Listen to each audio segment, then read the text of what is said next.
Hello, Pastor Mike here from Truth Baptist Church of the Pitan, and I just wanted to give an update regarding our Songbook project that so many of you have prayed for and followed as we've made progress. I also wanted to say thank you to the different people and churches who donated to allow us to give these away to other pastors. And today I just wanted to give an update on the progress because yesterday we finally started printing in bulk for other church ministries. As of right now, we have 500, and pastors have requested 527 songbooks. And finally yesterday we started printing. This is our first order right here. I think we have 2 more to add. This is 30 pieces. We'll be sending to a decent sized church down south of here. And I want to say thank you to those who have helped with that. And Lord willing, as early as next week, we will start delivering and shipping and getting these out to other pastors. And also, one other thing I want to mention regarding this project, I haven't really talked about it a lot. One of the struggles with producing a brand new songbook like this is most people can't read music. Even many pastors can't read music. Song leaders can't read music notes. And while the music is important because it removes the ambiguity from the song, from the timing of the lyrics, we need it. There also needs to be another way to help song leaders and pastors teach their people the new songs. And for that, we've started recording songs professionally. There's a studio about 20 minutes from here, the only studio anywhere nearby. And we've started recording songs from our songbook and uploading them to YouTube. Each song costs us around $34 to $35 for the professional recording, all the finishing work. And if you'd like to help us with that, I think it'd be a good investment of your money. Along the same line, many people have helped us with the printing costs of the songbook, and that's been a really big help as well. I've been amazed at the generosity of God's people. For about $60, you can give a small church 20 songbooks, which is more than enough for your average Filipino church in this area. So I'd ask you to pray for this. Pray as we record. It is a challenge. I've never done this before. I'm not a professional. I'm really not a musician. But I ask you to pray for the recording and maybe consider helping us with it. Also, I'd ask you to pray for some of our other linguistic projects. I don't talk about them a lot, but I want to ask you to pray for a few things we're working on. Number one, pray for our Cebuano Bible glossary. This is an enormous project we started years ago and then kind of set on the shelf, and because my linguistic skills weren't quite there yet. And recently I've kind of felt God pushing me that way again.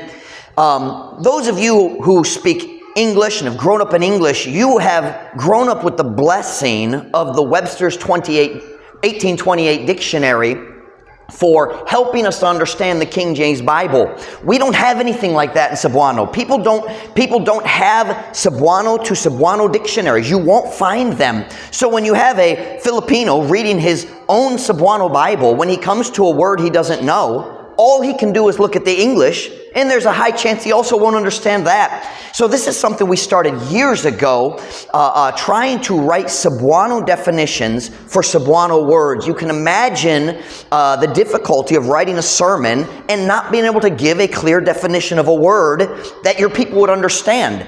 And so I'd ask you to pray for that. That's a big project. Many hours will be put into that in the future. We're also working on a new track ministry. Last year, Ruth and I took a trip, and I forget why we were down there, but we stopped by and visited a faithful pastor who's been in the ministry a long time. Started 50-some churches. His preacher boys have gone out and started 50-some churches, and his name's Pastor June. And I was talking to Pastor June, and I was showing him the songbook, and he was excited about that. And then he said to me, what we really need, of course we were speaking Cebuano, but he said to me, what we really need is tracks. We have a hard time getting tracks here. And I kind of thought, really? And that was about it for me. I didn't really think anymore. And we got in the car, and we were heading home. And on our way home, we stopped at a surplus store I'd never seen before, about an hour or so, maybe an hour and a half from our house. And we went inside, and while we were in there, I passed out some tracts. And as soon as I passed out the tracts, one of the ladies said to me, "Are you a Baptist?" And I said, "Yeah, we're Baptists. I'm from the Truth Baptist Church of the Pitan." And she said, "Do you have any more of those pamphlets, those tracts?" I said, "Yes." She said, "Can I have them?" I said, sure. So I handed her the tracts. And then she reached under her table and pulled out a notepad, just simple lined note paper on a tablet where you tear the pages off, where she was handwriting her own gospel tracts to give out in her soul winning and to her customers who came into the store.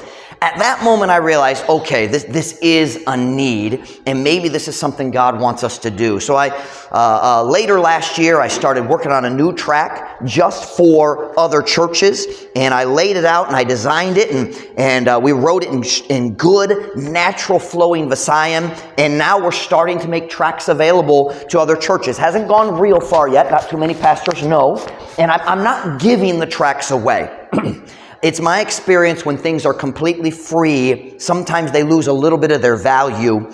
And if a Christian or a pastor has some skin in the game, that's good. So I don't give the tracts away. I sell them at extreme discount, about an 85% discount, to make it accessible, and then I limit how much somebody can buy per month so that our stocks don't just get depleted. And but we're trying to make tracts available. So something else for you to pray about that God would bless.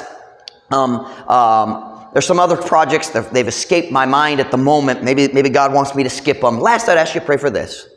In a recent prayer letter, I explained how God has kind of shut down our Bible Institute and focused me on these linguistic needs that the Philippines has, but I still have some Bible students. And last year, God made it real clear it's time for them to go to Bible school.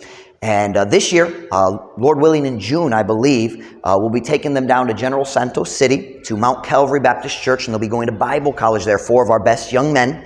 And I'm losing a Sunday school teacher, and I'm losing the teachers who would replace him if they were still here. I'd ask you to pray for our ministry and pray for our young men, that God would fill in the gaps. There's no question in my mind, this is the time, this is what God wants us to do.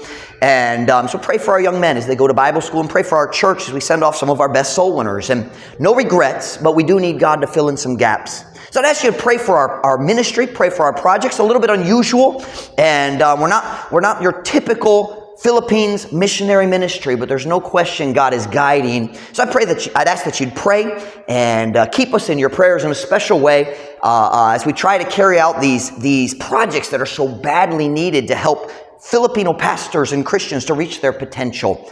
Thank you for your prayers. We appreciate it. God bless.